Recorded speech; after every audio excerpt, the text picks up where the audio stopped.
আমি এখনও পর্যন্ত যত রকম পরোটা খেয়েছি তার মধ্যে আমাকে সবচেয়ে আলুর পরোটাটাই ভালো লাগে।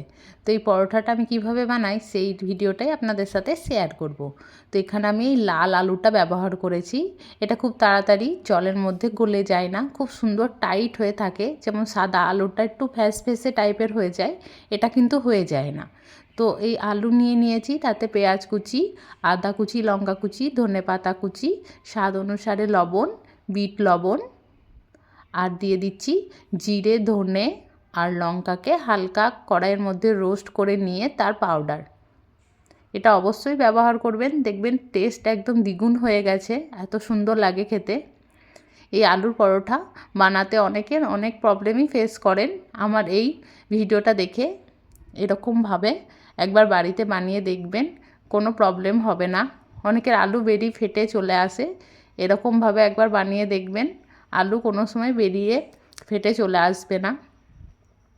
আর এটার জন্য যে আটাটা মাখাতে হবে সেটা আমরা যেমন রুটি বানানোর জন্য বানাই সেরকমভাবেই আটাটা মাখলেই হবে।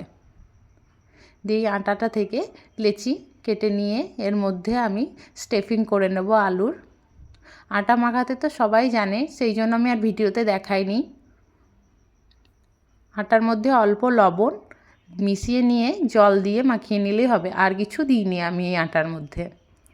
এবার এই যে লেচিটা কেটে রেখেছিলাম সেটা হাতে করে গোল করে, যেমন বাটির শেপ হয় সেরকম বাটির মতো করে শেপ করে নিয়ে তার মধ্যে এই আলু স্টাফিংটা দিয়ে দিচ্ছি, দিয়ে ওপর থেকে আটা ছিটিয়ে দিয়ে ভালোভাবে বেলে নেব।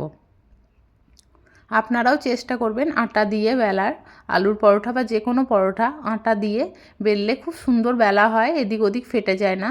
তেল দিয়ে বেললে একটু অসাবধানতা হয়, কিন্তু আপনারা যদি আপনারা করতে পারেন তাহলে অবশ্যই তেল দিয়েও বেলতে পারেন। আমি এই যে এখানে আর একটা আপনাদেরকে বেলে দেখাচ্ছি যে কী রকমভাবে এটা করবেন। এই রকমভাবে প্রসেস ফলো করে আপনারা খুব সুন্দর আলুর পরোটা বাড়িতেই বানিয়ে নিতে পারেন, আর এত সুন্দর লাগে খেতে।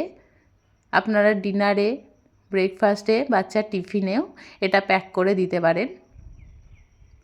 আমার মেয়ে তো ভীষণ পছন্দ করে, সকালে টিফিনে যদি আলুর পরোটা দিই মানে আর কিছু নেবেই না, যে আমি আলুর পরোটা নিয়েই যাব, আর কিচ্ছু নেব না।